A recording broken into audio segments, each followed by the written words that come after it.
அன்புமணி திடீர் கைது, நீதிமன்றம் அதிரடி உத்தரவு, சுற்றி வளைத்த காவல்துறையினர்.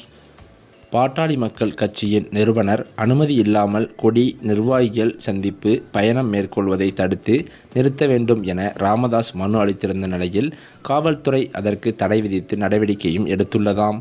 இதன் காரணத்தினால் நடைபயணத்திற்கு அனுமதி கோரி சென்னை உயர்நீதிமன்றத்தை அன்புமணி நாட உள்ளதாகவும் தகவல்கள் வெளியாகியிருக்கிறது. பாமக நிறுவனர் ராமதாஸுக்கும் அவரது மகனான அன்புமணிக்கும் இன்னும் மோதல் நீடித்துதான் வருகிறது. அன்புமணி மீது தொடர்ச்சியாக ராமதாஸ் குற்றம் சாட்டி வருகிறார்.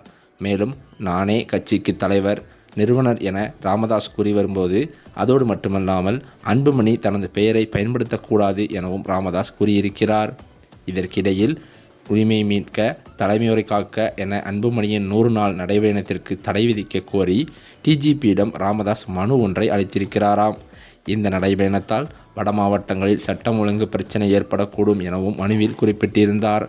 அதோடு மட்டுமல்லாமல் கட்சியின் நிறுவனர் அனுமதி இல்லாமல் கொடி நிர்வாகிகள் சந்திப்பு பயணம் மேற்கொள்வதை தடுத்து நிறுத்த வேண்டும் எனவும் கோரியிருக்கிறார்.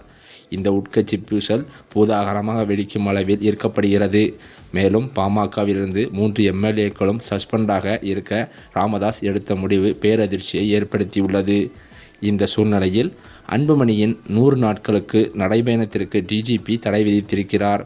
பாத யாத்திரையை தடுக்க நடவடிக்கை எடுக்குமாறு மூத்த காவல்துறை அதிகாரிகளுக்கும் டிஜிபி உத்தரவிட்டதாக தகவல்கள் வெளியாகியுள்ளது. மேலும் அன்புமணி மேற்கொண்டு வரும் நடைபயணத்திற்கு அனுமதி வழங்கவே கூடாது என அந்தந்த மாவட்ட காவல் கண்காணிப்பாளர்களுக்கு காவல்துறை டிஜிபி உத்தரவிட்டிருக்கிறார். மேலும் கட்சி நிறுவனர் ராமதாஸின் எழுத்துப்பூர்வ ஒப்புதலின்றி எந்த நேரத்திலும் பாத யாத்திரை நடத்த அனுமதி மறுக்கப்படுவதாக காவல்துறை சுற்று வட்டாரத்தில் தெரிவிக்கப்பட்டுள்ளது. இதனையடுத்து அன்புமணி நடைபயணத்திற்கு அனுமதி கோரி நீதிமன்றத்தை நாட உள்ளதாகவும் அவரது நெருங்கிய வட்டாரத்தில் தகவல்கள் வெளியாகியுள்ளது.